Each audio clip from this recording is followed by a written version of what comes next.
Every 15 minutes, a baby is born addicted to opiates in America. Convulsions, tremors, vomiting, crying. These infants welcome to the world starts with withdrawals. And those are a tragic side effect to our nation's opiate crisis. But one Ohio hospital is combating the issue with an unlikely prescription. Here at Miami Valley Hospital, every year about 90 babies are born here withdrawing from opioids. Now they're calling on volunteers to help ease that suffering. She's among the first volunteers in Miami Valley's infant cuddler program, taking time to hold, rock, and comfort babies suffering from the painful side effects of opioid withdrawal. Babies can have difficulty feeding, vomiting, loose stools. They can have tremors. Staff says simply cuddling a baby with those symptoms speeds up recovery. Babies do better when they are held. Join us now via Skype from the Miami Valley Hospital NICU in Dayton, Ohio's clinical nurse Ellen Jordan and Cuddler program volunteer Floyd Criswell. Welcome to you both. So good to have you on the show. Thank you. Thank you. Yeah, so on the show, we actually went to Ohio, and Ohio has been hit really, really hard by this opioid crisis. So how has this program helped these babies? Human touch is absolutely essential to help ease their pain.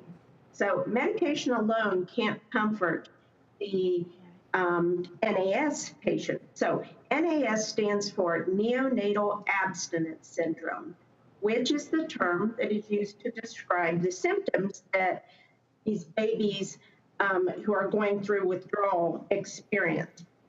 So the symptoms can appear within 24 hours of birth, and they include high-pitched crying, tremors, sometimes even seizures, fever, diarrhea, vomiting, and difficulty sleeping and poor feeding. So what we find is that when a baby is held or cuddled, it can prevent crying and it can help them relax. And this is really important because that crying can escalate very easily and it can be difficult to console the baby. And so when that happens, the baby gets into this cycle of crying, inability to sleep, poor feeding, and it's just a vicious cycle. We know that these symptoms, they can last for a week, they can last for 6 months, depending upon the substance that was used. And so it definitely is a wonderful program, and I thank you for all of your efforts. And I also see that you're there with one of your wonderful volunteers. Floyd. So tell us, Floyd, how did you get involved? What compelled you to volunteer like you did? And God bless you. Yeah. Thank you very much. It was something that I really wanted to do because I love little babies. And what I do now, I do it for them because they need all the love and support that we get. And that cuddling and just snuggling them up and holding them good and tight means a world of difference to them. It makes them so comfortable. And I grew up with a very large family.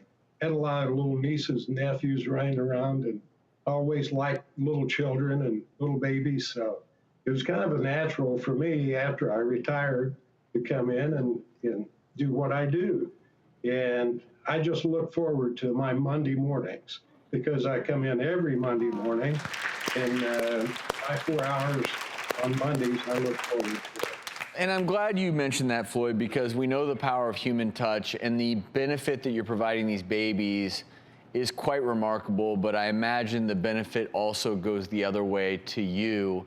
And that's why I think this program is so great, because it benefits everyone. I say keep up the great work, Ellen. And you might be watching right now and you may be interested in becoming a cuddler for a baby in need. You can visit our website, thedoctorstv.com. We're gonna have a list of hospitals across America who are looking for volunteers just like Floyd.